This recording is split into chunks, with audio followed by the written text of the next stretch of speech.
Human groups are made of human systems. This show stands at the practical intersection of counterintelligence, trauma psychology, and systems thinking. My research focuses on how people, groups, and institutions lose the ability to see reality clearly, and what happens when decisions keep getting made anyway. I'm Kip Perez, and this has changed the game.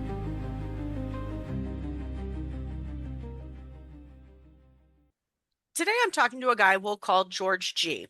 He spent years breaking into systems that didn't know they were being broken into. That's the red team job. You think like the adversary, you find the seams, and then you demonstrate exactly how badly their assumptions failed. But George also works human trafficking investigations, including things like darknet research and victim identification. And he's one of my former deception analysis students as well. He uses these skills in his work to various extents, and what he found there is that the architecture is the same. Trafficking networks build a false reality and they let the victim walk into it. They identify vulnerabilities, establish access, and systematically degrade the target's ability to read what's actually happening to them. By the time the capture is complete, the victim's orientation to their own situation has been so thoroughly compromised that they can't name what's been done to them. If you've been following my work for any length of time, you recognize that as an infiltration sequence. So today we're talking about what deception actually looks like when the target isn't a computer network, but an actual person, and whether the deception principles change when the weapon surface is someone's ability to perceive reality accurately. So, George, thank you for coming on the show. Yeah, thanks for having me.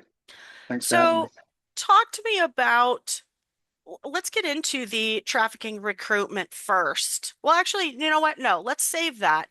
Let's get into the red teaming. Talk to me about what it is that you do for one of your Okay, jobs. sure. So the red team, you were playing the part of a of the bad guy hacker. What you can say adversary, you can say advanced persistent threat, uh, but the bad guy hacker. So you use the same tools and techniques that what the bad guys use. Now, this can change depending on the nature of the engagement. But the big picture is that you're acting like a bad guy. You're looking at the target systems like a bad guy would look at it. You use the same tools as the bad guy would, and you try to find vulnerabilities in that system while the defenders try to keep you out.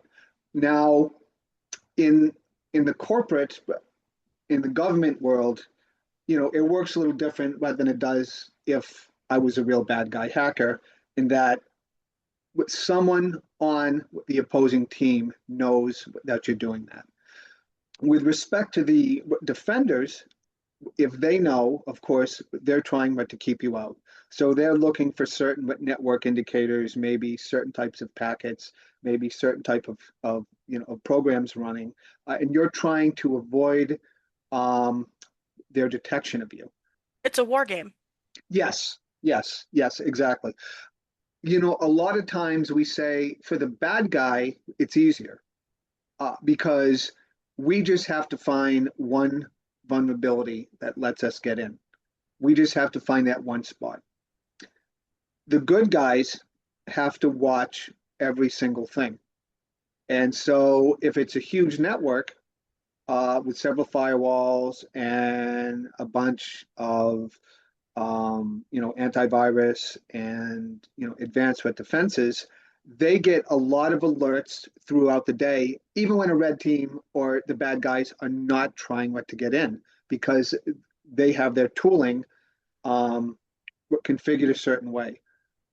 So the more noise there is, the easier it is sometimes for us to get in. We've done other stuff as well, not just stereotypical networks, but because we're in the government space, we do things like weapon systems and other hardware that the military has, because, as you know, almost everything or can be networked, attached to a network. So we've done sensors for armored vehicles. We've done missile systems, radars, which is pretty interesting because what you have to find sometimes a novel way to approach it, right? It's not just what like plugging into a network port and going to work. Sometimes you have to find other ways. So we do some pretty interesting stuff, but in a nutshell, but that's what we do. If you break down the process that you're describing, it doesn't really matter like what your target is. It's the same process in terms of I try to keep you out, you try to get in.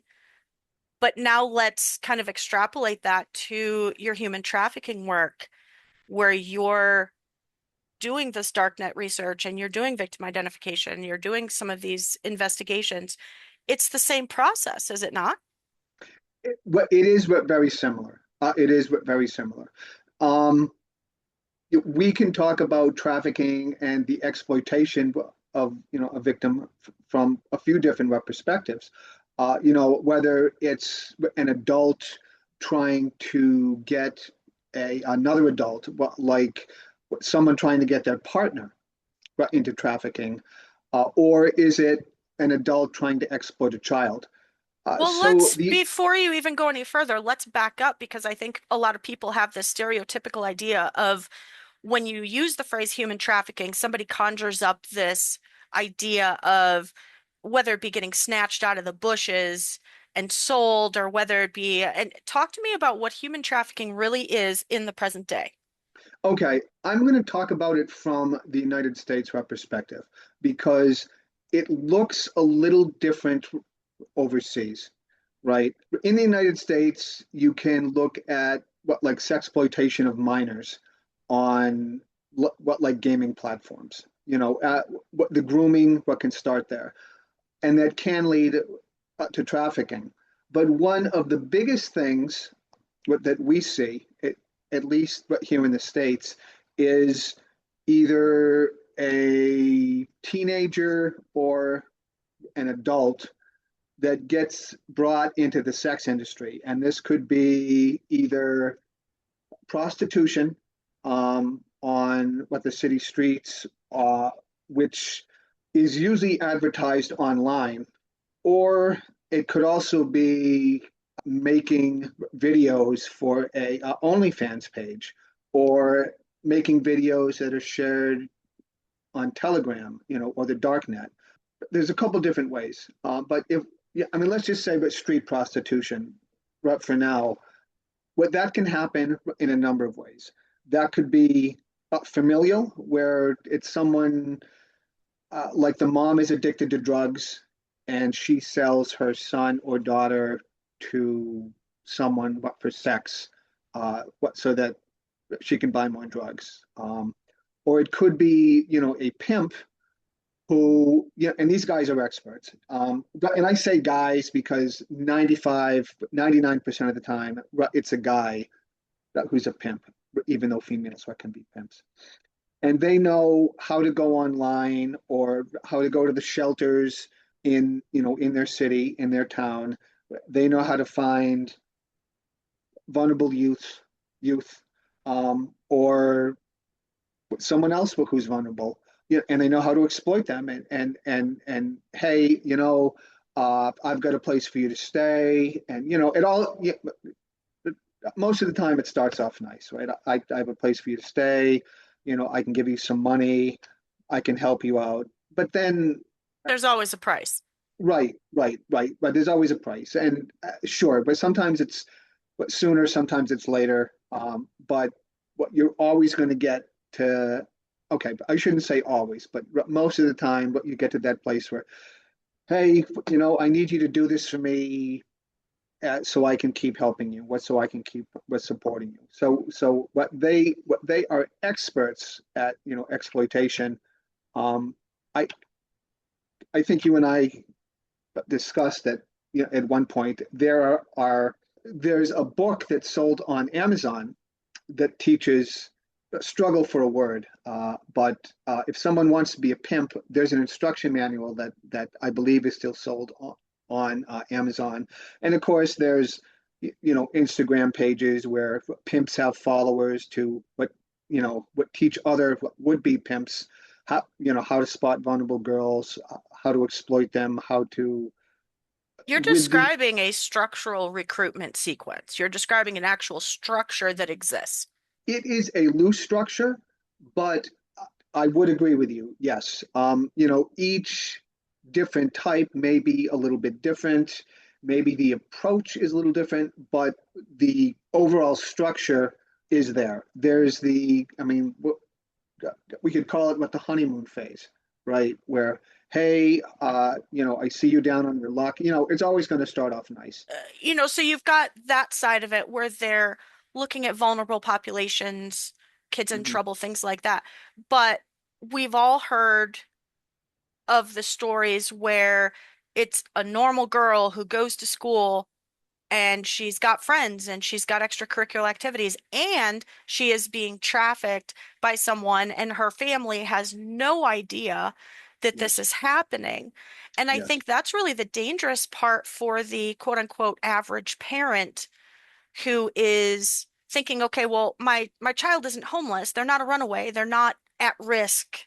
So how do you talk to those parents? It's funny what you should say this because I actually did um, a presentation that touched on this, but you're 100% right. It doesn't necessarily happen in vulnerable, or what we think is vulnerable populations. A girl meets somebody online, or they have a friend, and it happens to be a adult, though it can be another teenager. And where they shower them with praise, they buy them gifts, or maybe what they are depressed and what their parents what just don't recognize it. But there have been plenty of stories where yes, a girl seems to have a good home life. She's got, what she gets good grades, but guy is manipulating her, and she's actually leaving school during the day to perform the tricks for him because he acts as her parent and he'll call the school or give the girl a note. What the most important thing I try to convey with the parents is that it's your job to be a parent, not their friend. Because if you're more concerned with being their friend, then more than likely you're going to ignore some bad behavior. You're going to ignore some of the warning signs. You need to check their social media. You need to check their phone. You need to be aware of what the technologies are. Because if there's a technology or a platform, whether it's Roblox, whether it's Instagram, whether it's TikTok, where there were kids, there were going to be predators there. For some of my research, I made a Roblox account, and when I logged in for the first time, I was able to find. Now, I can't prove they're predators, right? But they had accounts named after like Epstein's Island, but like leet speak, but it was I rape small kids. Well, this is on Roblox, and even though they have moderators, so it doesn't matter what the platform is. There are predators there, and a parent needs to be in their kid's business. That is the biggest, most important point what I think I can make. So what you're describing is basically an admonition to parents that you need to protect your child's orientation. You need to protect their innocence because there are actively and constantly, everywhere they go on the internet, predators seeking to take that through whatever Yes, means necessary. And so when you're applying, we'll engage in a little synthesis here. So you're red teaming a network, you're looking for essentially assumptions that the system makes that are not true. Like, oh, I assume this part is safe, and you're proving that it's not. yes. So it's almost the same attack surface because parents assume, well, my kid's a good kid. My kid's not going to get involved in this. Oh, well, yeah, they're 8 years old playing Roblox, but it's not a big deal. It's a kid's game. And you're saying that is an untrue assumption, and your child is in danger because of your untrue assumption. Agreed. And you made a great point talking about orientation. Uh, and you talk about that, a lot in your post. And I think what's important, what to get out of that is that, especially if you're a vulnerable girl, your orientation is inaccurate. If you're an 8-year-old child, your orientation is inaccurate insofar as you take their life experience into it and what they've been exposed to. But those are things what that we can't change. I mean, a small That's why you child, have parents. right? That's why you have parents. In the case, of the vulnerable girls, perhaps they've had some trauma, and so they would have a very difficult time seeing that as well, because if all they've known what their whole life is abuse or having to be scared of their parents or being told what that they're no good, and then someone comes in and starts to praise them and buy them gifts. Well, hey, I mean, this is what I like, and what you can't blame them. But I think what your point about orientation uh, is right on the money.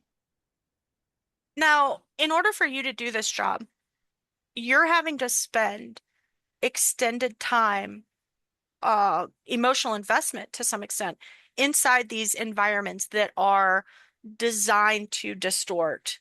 They're designed to overwhelm, to normalize truly sick and deviant behavior. How do you deal with that with your own calibration, your own sanity, I guess, if you will?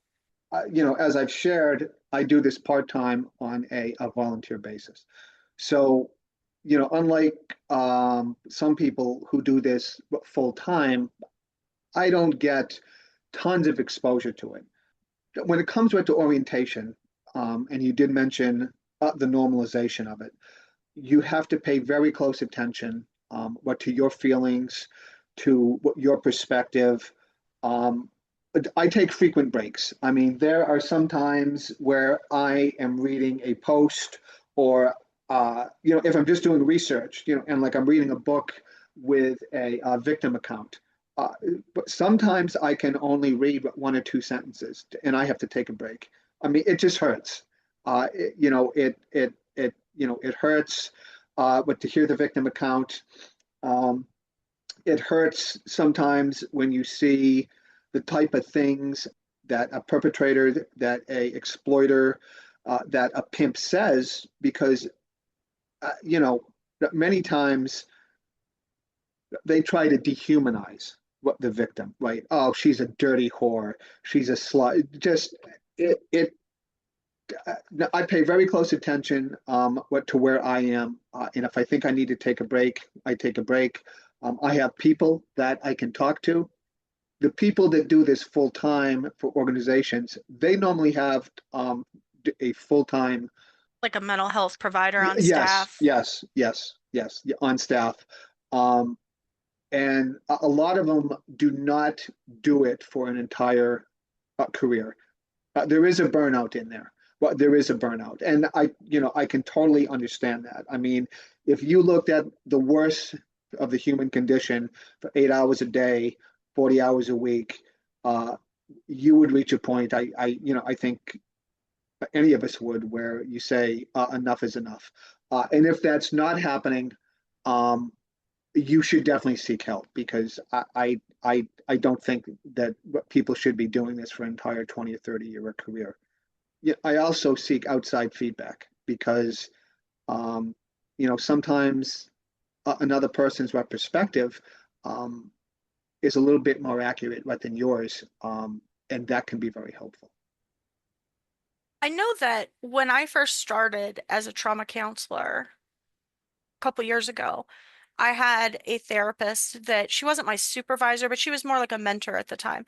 And she Mhm. talked about this concept of a force field. And she was like, you're going to hear things that are so beyond the realm of what you even can personally take that you almost have to have this force field up emotionally where you allow it, you hear it, right? You hear it enough to help the person, but you can't take it. You can't bring it home with you. You can't, you have to be able to shake it off and go, okay, this is not my story.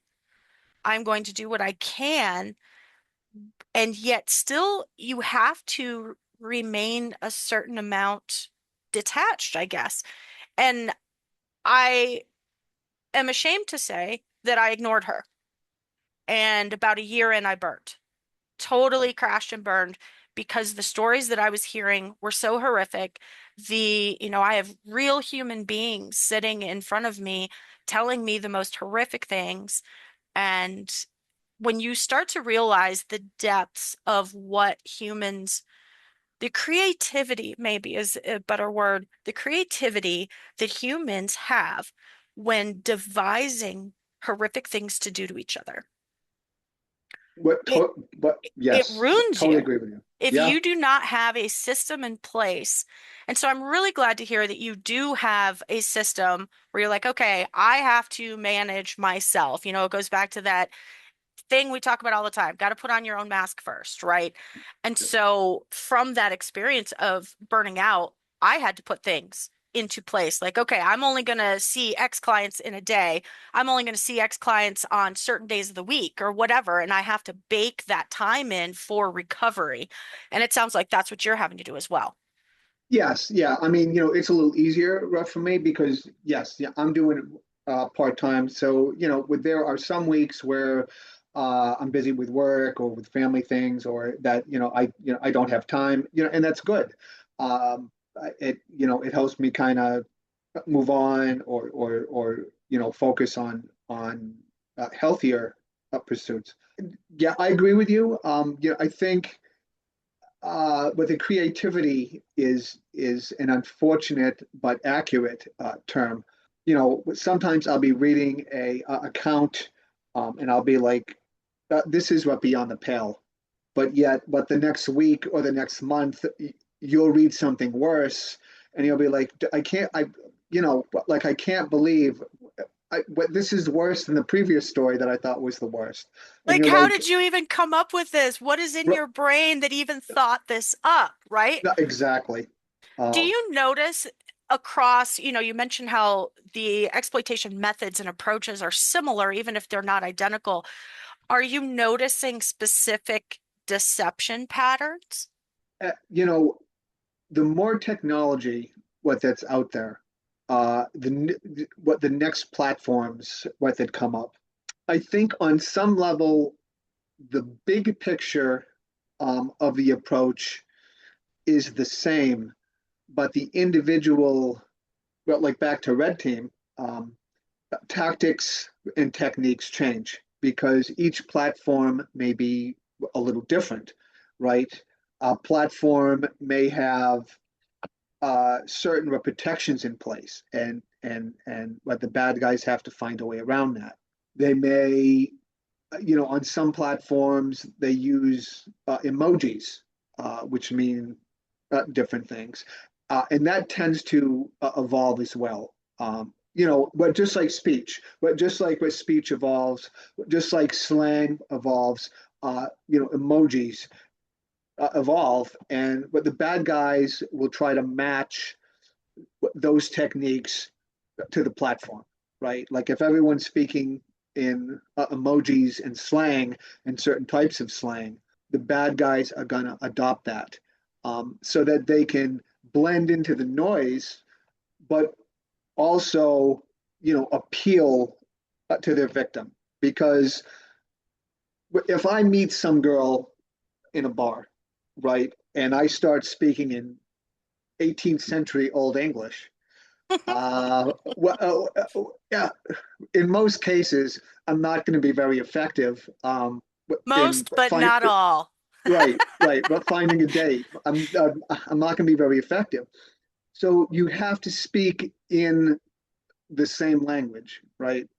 That certainly changes as now we have artificial intelligence. Um, I'm sure I'm sure artificial intelligence is in some way going to come into play. Yeah, and I'm not just talking about what like AI generated CSAM or AI generated porn. I'm not talking about that. I'm sure that AI will at some point come into play in either finding victims or exploiting them because I mean, we've heard the stories of someone talking to a AI and it convinces them to kill themselves. I think as technology changes, I think techniques and tactics will change, what the big picture kind of stays the same. What the end point always stays the same, right? We want to exploit this victim, whether it be we want to obtain naked pictures from them, or we want them to perform a sex act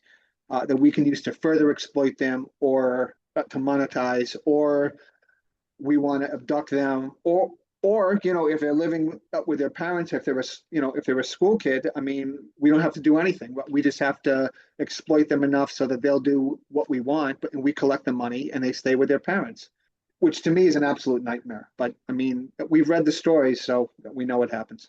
You're kind of describing predator adaptation, which really, when you think about it, that's how predators get into faith-based organizations. They get into churches because they mimic the language of the community that they're in.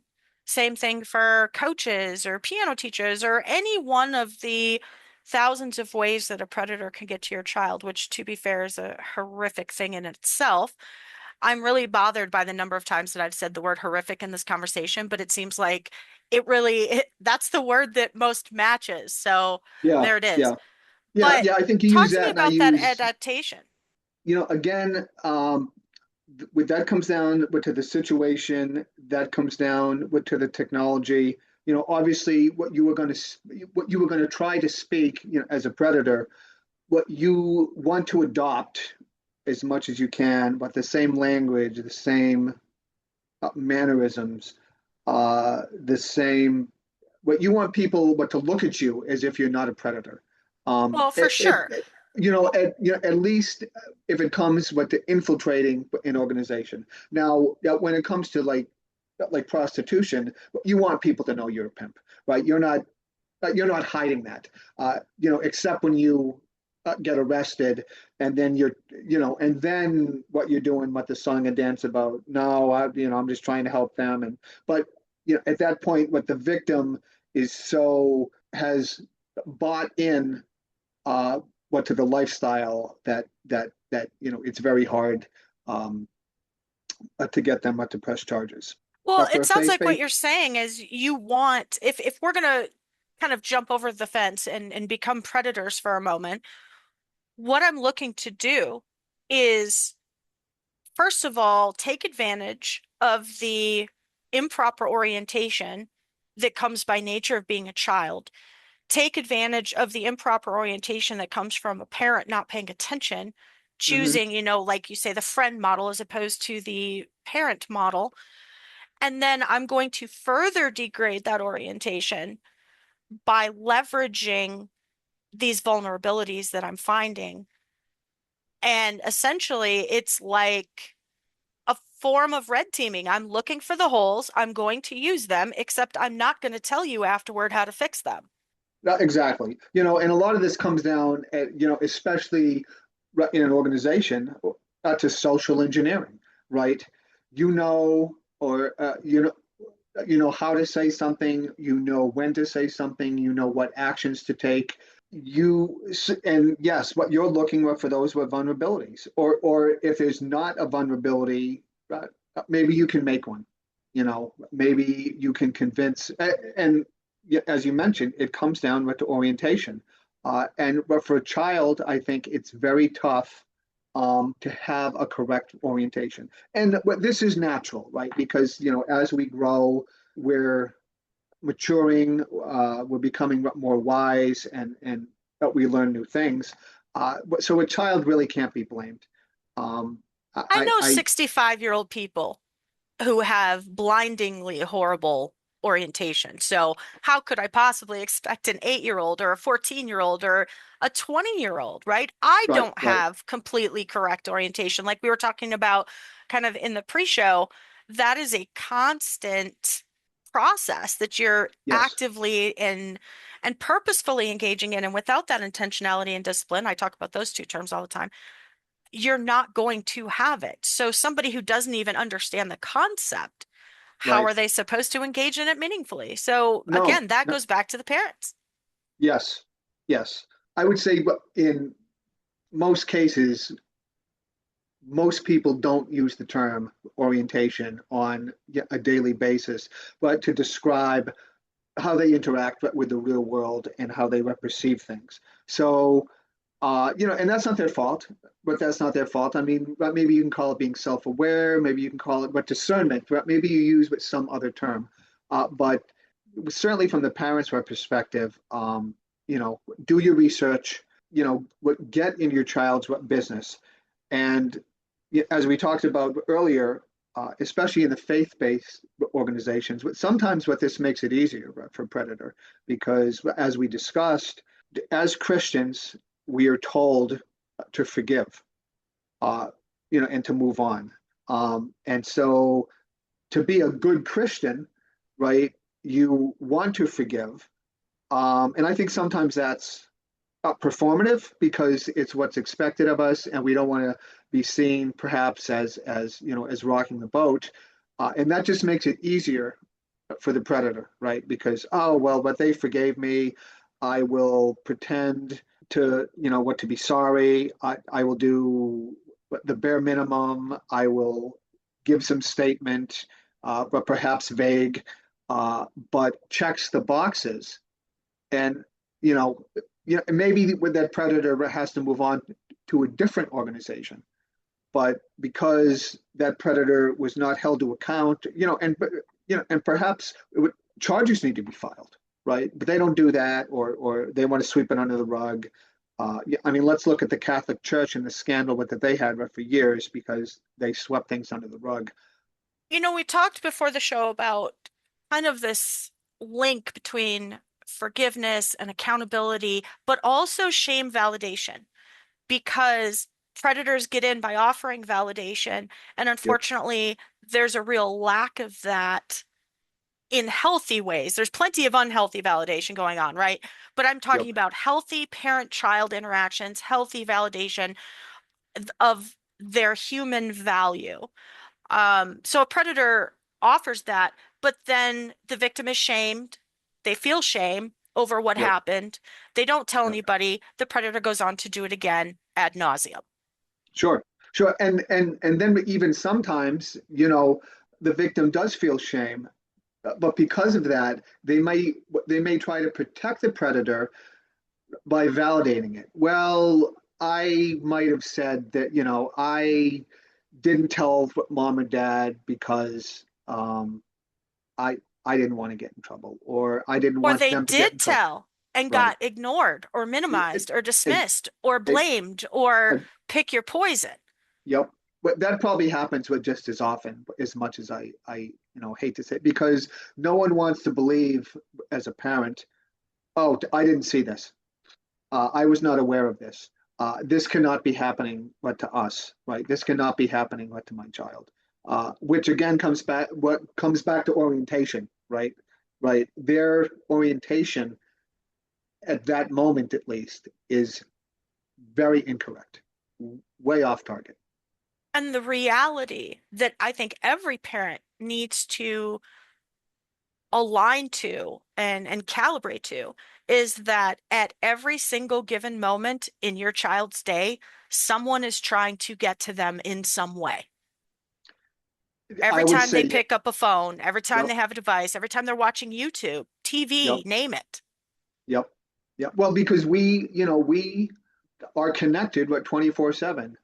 Yeah, and especially kids. I mean, I can't tell you how many times I walk down the street or I walk into a restaurant and there are kids. They're just walking down the street, with their phone up in front of them, or they're sitting at the table with their phone up in front of them. Now, I'm not saying I don't do that because I do, but there's a lot of other things I do in the course of a day, and I'm 55, so uh, I don't think someone wants to explain. I would hope no one wants to exploit me in that manner, but there's something for everybody. So I mean, I don't know, but Do you but think that human systems per se fail faster than a technical system? Or do you think they're more resilient? a human system has the ability to be more resilient if the orientation is correct. If the orientation is incorrect, so the orientation has to be correct in that in some way, a human network, but can be self-healing if it's done correctly with the right information, with the right orientation. On strictly, if we're talking about a technical system, once a technical system fails, once a vulnerability is found, a human needs to come in and make the corrections. Now, that may change with um, artificial intelligence, but for the most part, a human has to come in and make some type of what configuration change to make that technical system resilient or more hardened.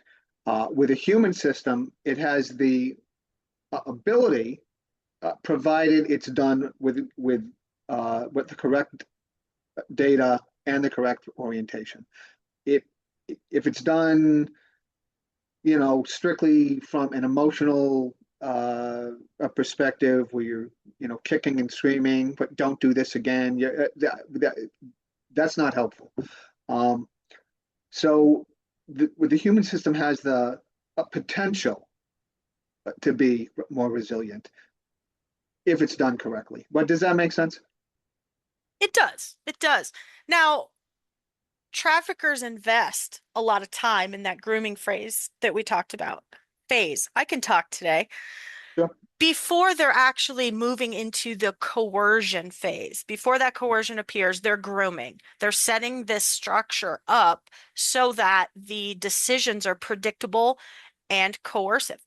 So, what is that phase actually doing to the target's decision architecture during that grooming? Help me or help a listener walk through, okay, Sure. how can I tell my child is being groomed before it gets to coercion? A lot of intents, you know, and purposes that that predator um, has spent some time with your child. They know their likes, they know their fears, they know what their vulnerabilities, right? Or what they're beginning what to learn them. So, I think maybe what the biggest thing is that if your child has an adult friend online who, is lavishing them with praise, who, in the case of Roblox, what they have that in-game currency, which I think they called Robux. If they're giving them in-game currency so they can buy some of those things in the game that uh, what that kid's like. If they're texting them a lot. I mean, if your child is spending a lot of time talking to an adult, um, that's not you online. And I don't care if it's what the uncle or what the grandfather or what the grandmother, because families do this too. Uh, and it's not you, and they're lavishing them with praise, or they're having long conversations, or the child seems to be hiding it. That to me is an indicator, right? Is it not true, though, that predators catfish? They pretend to be kids. So, really, if you look through your kid's stuff and you only see other kids, so to speak, that's not necessarily that everything's copacetic. Well, that's true too. That's true too. And I should have mentioned that, but thank you for pointing that out. What they do sometimes appear to be other kids. Hey, I'll send you, like what type of things, what do you like? And hey, can you send me a picture of what you look like now? And then, hey, here's, and they may share about like other pictures, like, hey, here's a picture of me in my underwear. What underwear are you wearing? Because what they've gotten these pictures are from other kids. So again, what you have to be in your child's business.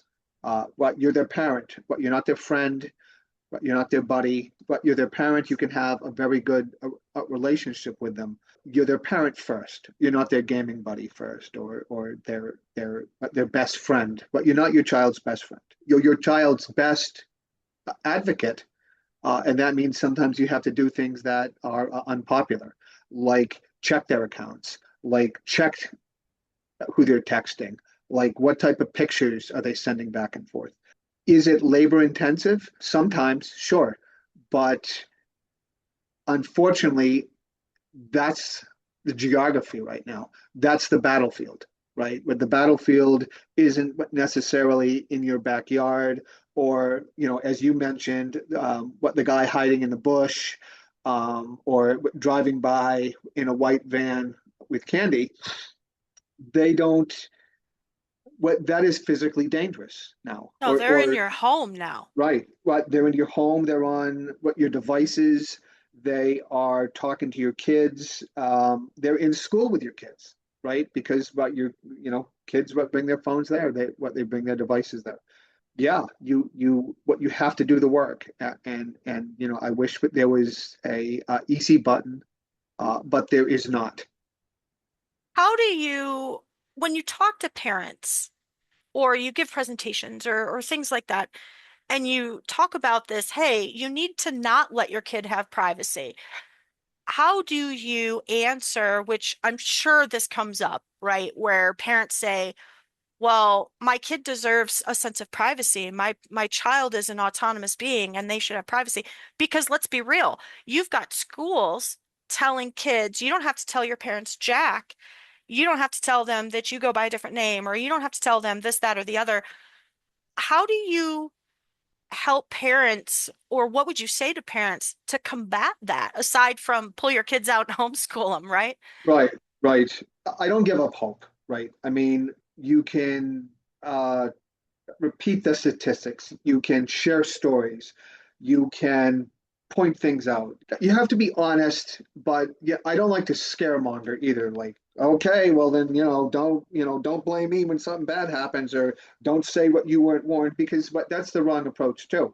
I mean, what the reality is, and maybe you have to have the argument a different way. Maybe I have to approach it, but differently. Like, sure, what your child should have some privacy, but you don't want your child to be a victim. You don't want something horrible to happen to your child. It's your job as a parent what to be involved. If you choose not to get into their business, not to go through their phone, that's your choice. But understand that you may miss some indicators that you may wish you had seen later on. That's not, it's not a guarantee that something bad is going to happen to your child, but there's pros and cons. There's what percentages. There's statistics, and what you try to make it clear. If what that's the way you feel, then you're putting your child in more danger. You're through your lack of action, you are increasing the chance that your child may be a victim. You want to do the best for your child, so maybe pick a different approach. Maybe what some parents what may not need that. Some parents may simply need the hey, but you want to get in their business. You may need to be a little bit more down in the trenches with some other parents and share that horrible story about, hey, uh, what like Kathy's daughter was in school. She was 7 years old, and but here's what happened. But here's the timeline. She came from a great family. All the boxes were checked. They went to church on Sunday. She was in band. She played sports. She got straight A's. But and then you share the story, and you're like, so it can happen to anyone. I really want to say thanks for coming on the show. Thank you for having me. I enjoyed the opportunity to share some thoughts with you. In some ways, this was one of the more disturbing conversations that I've had on the show. I had to sit with that a moment and figure out why. And it's because George shows that the same pattern shows up no matter the domain. He walks through red teaming as a discipline. Find the seam, test the assumption, exploit the gap. It's simple in theory, right? And it's effective in practice. And yet, almost without effort, that same structure maps directly onto human exploitation. And that should bother you.